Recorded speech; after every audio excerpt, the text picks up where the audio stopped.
Hello. Another windy day up here, so apologies for any wind noise. So I thought maybe I'd give a little bit of background to who I am and where we are. I think a bit less of the who I am business, but where are we? Well, I've said it a few times, and it's in the title. We're on in the far north of Scotland. Now, to people in the UK, they might see that as being Aberdeen, perhaps even Inverness, but we're not. We're further north than that. Basically, we're the very top of Scotland. That bit of Scotland that runs from east to west. We have the sea above us, so north coast of Scotland, sea, Orkney Isles up there, Shetland Isles over here, if my hand is even showing it over here, is the Faroes and Iceland. Nearest, I suppose what you'd call a reasonably sized city is Inverness, which is about 110 miles south from here. It's got everything you'd need, but it's not exactly, I suppose, what you call a cosmopolitan and happening place. It's very nice. The tourists love it, and yes, you can get most things. Outside of going 110 miles south, we have a small town. I don't know. I mean, a lot of you would call it a village. If you're from England, you would call it a village, really. But that's Wick. We also have another one called Thurso that's not too far away. Really, they're geared more toward agriculture. You can easily buy fencing posts and anything to do with fencing, wire fencing, anything to do with animal feed, sheep pellets, and those kind of things. Bits for tractors, to repair tractors, plenty of places that supply those. But it's not a kind of cutesy tourist place, a bit of a frontier settlement, if you like. If you're in the States, that's the way you could best see it, as a frontiers town. Although that is changing. I think in one of my past videos, recent ones, I said that there are 3 supermarket chains who are opened up here now. The area doesn't need 3, and that's 3 in the settlement of Wick. And then there's Thurso, which has probably, let's see, 1, 2, 3. Yeah, has 3 there as well. Oddly enough, the same 3 groups who are in Wick. Again, for the population density that we have here, which is incredibly small, incredibly low, it's overkill. Now it's made things very convenient, I suppose. Made life a lot softer. I'm not too sure that I think that's a good idea. It does soften the population. In the past, you bought the food that was available to you, and there was plenty of it. It wasn't maybe the glamorous stuff, it was the basics, and plenty of it too.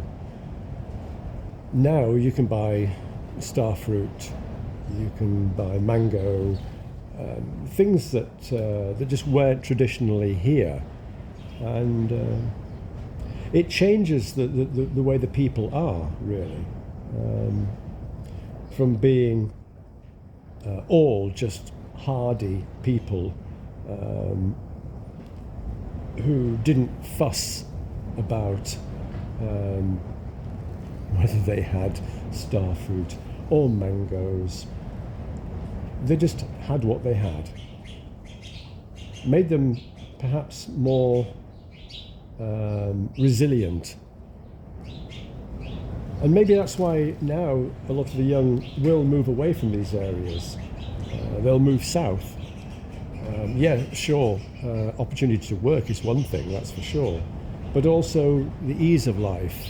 They go down to Inverness on the bus that runs down there, and they see the lights, the glamour, and they think, yeah, this is easy. This is much easier. And so they go for that. The making of the population want the easier option. That's one of the reasons I actually moved here. Now, my wife, she was born and bred up in the north of Scotland, more to the west coast, but it was still the northwest of Scotland. In her youth, very, very remote areas, very little infrastructure, poor and very small roads. In the winter, you would walk miles to the nearest little village where you could get some very bare essentials. Again, less so now, though it still does happen a little bit. They're legislating against it now, but the postal service, they ran vans with the post in, of course, and the vans carried provisions, basics, bread, milk, eggs, butter, and they delivered them because the post was always going out each day, and so the post van would take food supplies. Those were the days of my the days of my wife's childhood and youth. But I chose to move up here a long time ago, decades ago. But I moved up here because I wanted to move away from the urban life. I never did like urban life, and wanted, as part, like with my lorry driving, of teaching myself to be more resilient, more capable, more able. Not as in case something happened, but just because it was necessary. Because if we don't carry those abilities on, the abilities to do things, and the abilities to live a comfortable life, comfortable both physically and mentally, without starfruit and all year round tomatoes and all year round mangoes and such. It was a good thing. Keep those things going, because there may come a time. And if the time didn't come, then at least you're passing the ability on, because people are seeing you do it, and it may attract other people.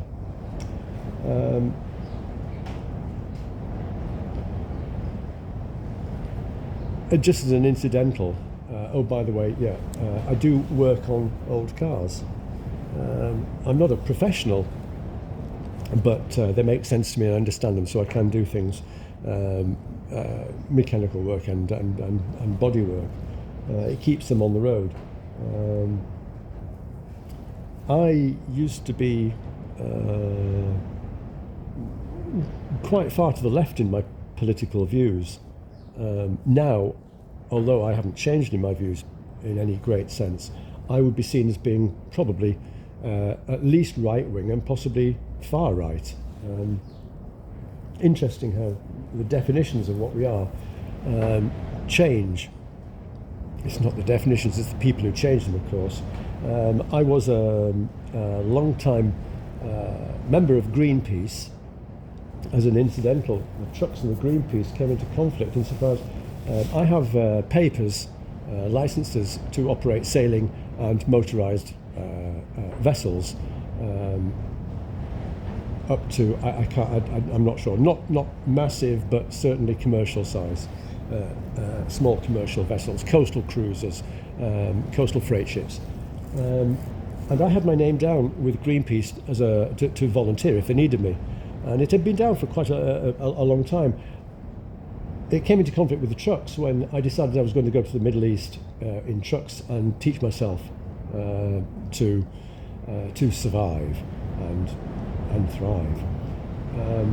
Nobody would give me a job. I've explained this in another video, an earlier video, but nobody would give me a job. Understandably, I had no experience and I was young.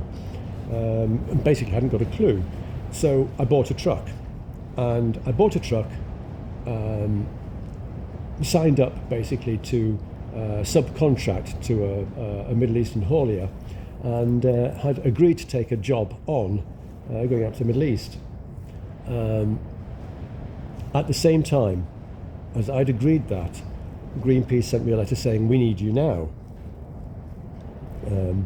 I'm very old school in some respects, and quite renegade in others. I think the two can go together very well. There's nothing wrong with old school ideas. Because I'd bought a truck and I'd agreed to take this cargo out to the Middle East, I felt duty bound to do so. And so I told Greenpeace that I couldn't on this occasion. Something else was needed from me. What I missed out on was going on the Rainbow Warrior on the tour of duty when the French intelligence services blew it up and sank it in New Zealand. So it would have certainly been an interesting period of my life. So maybe I lost out, maybe I didn't. Who's to say? Anyway, the house that we're in, this one, we haven't actually been in this property that many years, although we have always been in the very local vicinity. Our previous house was right down in a very small fishing harbour. It used to be the harbour master's house, and we lived there and we grew food there. This property had a lot of land and a lot of potential, but it was a complete ruin as a house. My wife decided that we should buy this house because she had the feeling something was going to be happening. This was just slightly prior to 2020. But she kept a track of things and noted that there had been some kind of readiness meeting that was held, I think, by the World Economic Forum or the World Health Organization. It concerned her. She thought something was going to happen, so she thought we must buy this property, and so we did. We sold our house down by the harbour, bought this one, and my wife started to order in building materials that she would need. My wife can build, so she thought it might be a problem later on, further down the line. So she ordered in what she could, and sure enough, the crisis developed, unfolded in front of us, and these lockdowns happened around the world, and it made life very difficult. But as I say, my wife had already planned ahead and had all the materials that were needed, and those which she didn't, she salvaged and reclaimed, and people brought what they considered scrap materials, which my wife refinished, remade, and built, finished off a beautiful house. The house was originally, as far as anyone was concerned, they said, that house, you've bought it because you want to knock it down, because the house was an absolute ruin. But that's not what my wife did. I mean, it has 3 foot thick stone walls. I mean, there's nothing wrong with that. She simply took down walls, took up the rotten floors, took out the damp walls, as I say, and started afresh with the house, and has done a beautiful job on it.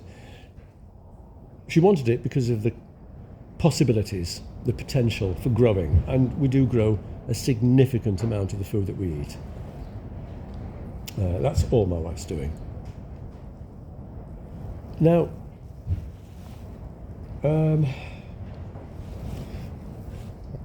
prior to that, we were going to live on a boat which, again, like this car, for example, or some of the other cars that you have seen in some of the videos, these things in this boat were destined for the scrapyard, basically. Incredibly wasteful. We bought the boat for scrap value, and I spent 4 years rebuilding the boat, and we were going to live on the boat and travel on the boat. There are plenty of YouTube channels with that in.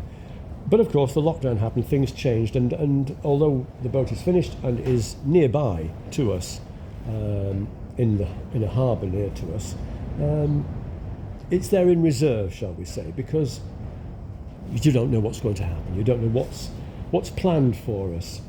So,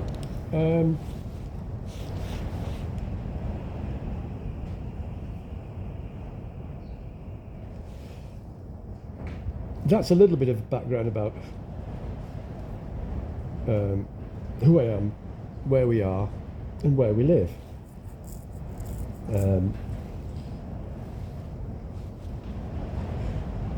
We do here live a very I suppose, what people in the urban areas would call a green life. We don't use a lot of energy. We don't waste resources. That's part of why I repair cars, fix up cars, make sure that they stay working on the road. No need to buy new, no need to make new.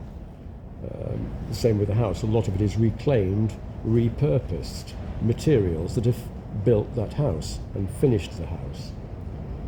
So we do a good job. Although I would be classed as right-wing, I really would take great exception to that. I'm far from it. Far from it. Far enough from it that historically, and this is not meant as some kind of marvellously exciting thing, it was a routine, and I understand it, but I was left-wing enough to be on the lists, the watch lists of either, I don't know if it's MI5 or MI6, I'm not sure which one it was for the internal. No big deal. I was a young man, I was extreme left-wing politics. Of course they're going to watch what I'm doing. Again, no big deal. I understand absolutely. I didn't cause any trouble, and they didn't cause me any trouble. They left me to do what I wanted to do and say what I wanted to say. That was fine. Unlike the left now, who don't want me to say what I want to say, try to stop me saying what I'm trying to say. Well, okay, to be fair, that's not me particularly that they're trying to stop. I'm a nobody up in the far north of Scotland. Another reason why I want to be here is that nobody really causes me any difficulties. But elsewhere, in the urban areas are a terrible problem, which is why I don't want to be in them. In the urban areas, it seems to me now that the people on the left are stopping free speech. I can't understand that. I find it so alien to be saying it. In any event, all of that I would go on to say is an urban issue, population centre issue. It's not something that's an issue in places like this, and that's why I prefer to be here. It doesn't matter who or what you are here particularly, as long as you work, and I don't mean you have a job, I mean as long as you work. Although it is being dumbed down, increasingly they're trying to bring up the chains, the big retail chains, to make life much easier. And yes, you can say, well, what's wrong with that? Well, what's wrong with that is it makes you less hardy. And it will bring the urban issues and urban problems up here. There are terrible drugs problems up here. It's true, amongst the young. So, urban activists telling me what to do, people up here what to do, urban conservationists, ecologists, whatever you want to call them. The issues that they have in those cities are different to here. Cities require vast amounts of infrastructure, support systems and power to operate them so that you can live in your little green paradise with your little green garden, growing your little green vegetables and talking about how green you are and how conservation minded you are and how it's wonderful that you have an urban fox that will come and feed from your garden. Why is it there in the first place, by the way? Why do the foxes come into the urban areas? Because they can't survive in the rural areas? Because you chase them out of the rural areas? Or because you're impacting on the rural areas with your road systems in your cities and industrial estates and retail parks? A while ago, there was an incident here where a family, a growing family, one of the sons who'd been living with the parents decided to build a house on a piece of the land that they had. He got planning permission, he began building. It displaced a large rat colony who'd caused no problem whatsoever to us or anybody else in the area. But the building of the house, unfortunately, was right in the area. And so they had to disperse, and for a number of months there was a problem with the rats not knowing where to be, trying to find somewhere to be that was safe for them, that we wouldn't want to try and either kill them to keep vermin down, or simply where they could find food. It was difficult for them. That problem has gone away. Reason for saying it? Wildlife, animals, we displaced them. So anyway, yeah, back to that. People in urban areas with political views not telling us, because they don't even know we exist, to be honest, but they create a movement which creates in the end legislation from governments who are trying to keep votes, because they're not bothered about us again, but they're bothered about the urban populations, because that's where the population is. So in order to keep votes, they'll agree to anything at all. And so legislation comes out which says your wood-burning stove is now no longer allowed. Even though a short while before, a number of years ago, the government in the UK anyway was saying everyone should go out and buy wood-burning stoves, which they did. I mean, a wonderful way of getting money out of people's pockets is tell them to buy something and then make it illegal later on. We have a wood-burning stove. We have other means of heating as well. But I mean, really, up here, honestly, our population density, I can't quote it to you, but it is extremely low. It's certainly the lowest in the United Kingdom, and yeah. So there we go. That's roughly where we are. It's roughly where we live. It's gives you a little bit of background information. I think I should end this video. I've probably been prattling on for far too long. In the meantime, right, have a good day, and I shall set about the bits of work that I have to do. Thank you very much for listening, and do leave your thoughts. Thank you very much, and bye-bye for now.